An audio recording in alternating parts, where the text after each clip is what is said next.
Hey everyone, welcome back to Corporate Decoder, the place where we try to make sense of the financial mumbo jumbo that corporations throw at us. Today we're diving deep into a report from the Pinnacle Focused Opportunities ETF, a fund that aims to grow your money over the long term. Alright, so what is the big picture here? This is essentially a shareholder report for the period ending the 30th of November 2025. Think of it as a look under the hood to see how this investment fund has been performing, what it is invested in, and what the costs involved are. Let's get straight to what this fund has been invested in as of the 30th of November 2025. When we look at the sector breakdown, we see a significant chunk is in technology at around 30.1%, and then communications at about 32.2%.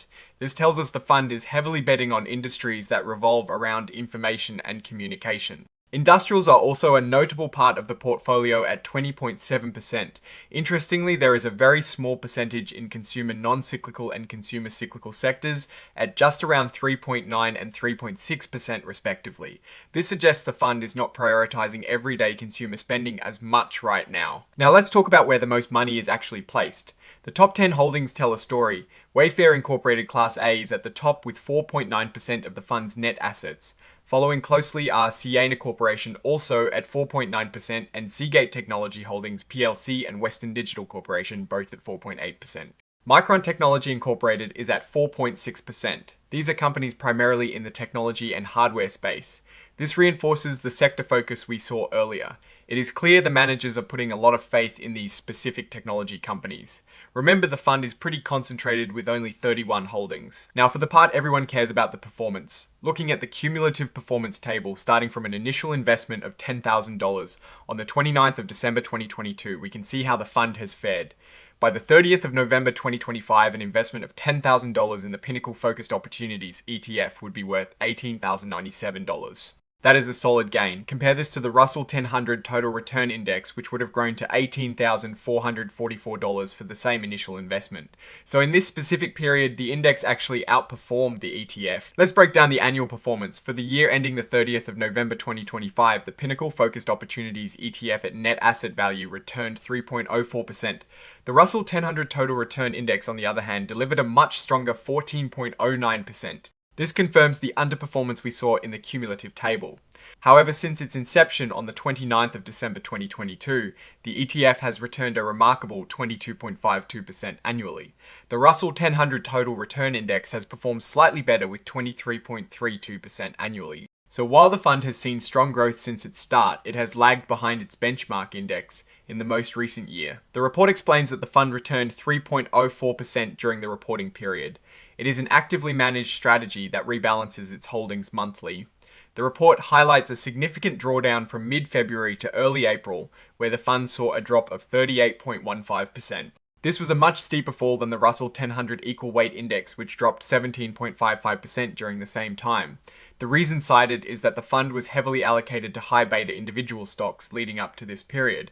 High beta stocks are known to be more volatile. The fund did perform well before this drawdown and also strongly recovered afterwards. This shows the active management strategy can lead to significant swings. Let's look at some key statistics. As of the 30th of November 2025, the fund size was about $45.9 million. It holds 31 positions, and the total advisory fee was a significant $319,000. The portfolio turnover rate is extremely high at 5.28%. This means the fund's managers are buying and selling a lot of shares throughout the year, which can lead to higher trading costs and commissions. Diving into the actual holdings in the schedule of investments as of the 30th of November 2025, we see the common stocks make up 99.9% of the portfolio. There are some interesting categorizations. Aerospace and Defense is 7.9%, including holdings like AeroVironment Incorporated, Joby Aviation Incorporated, and Kratos Defense and Security Solutions Incorporated.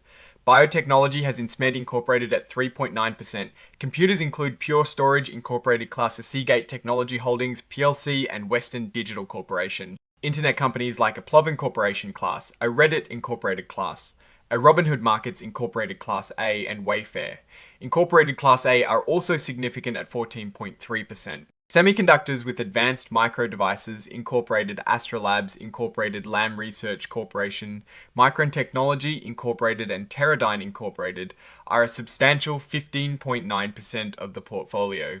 Telecommunications is also a large segment at 17.9%, including Siena Corporation and Credo Technology Group Holding Limited. Now let's look at how the fund made or lost money. For the year ended the 30th of November 2025, the fund had investment income of about $221,000. However, the expenses, particularly the investment advisory fee, came in at about $319,000, resulting in a net investment loss of close to $98,000. The real gains came from selling investments and in-kind redemptions, which together brought in over $6.2 million in realized gains. Despite a significant unrealized loss of over $6.1 million on investments, the net result was a gain of about $95,000.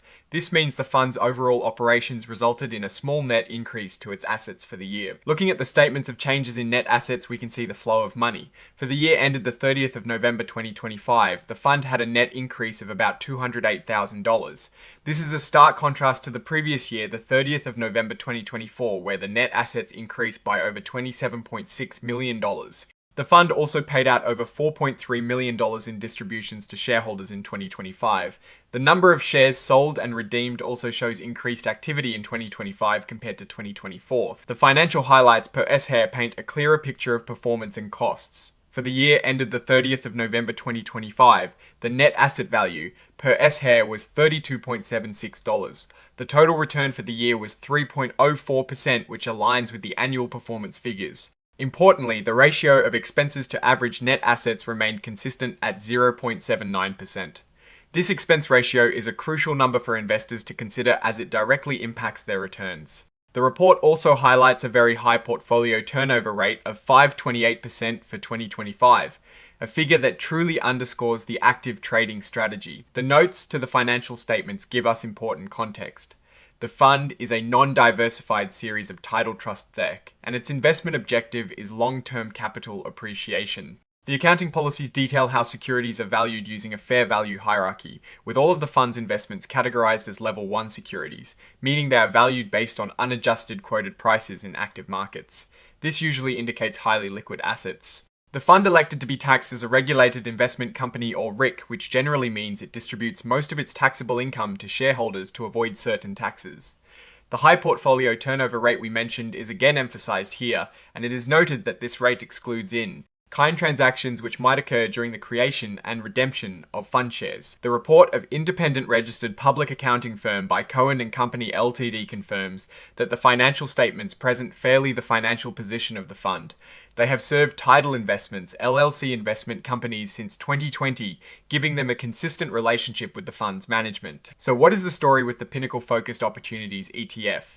On the one hand, it has delivered very strong returns since its inception in late 2022, a testament to its active management strategy.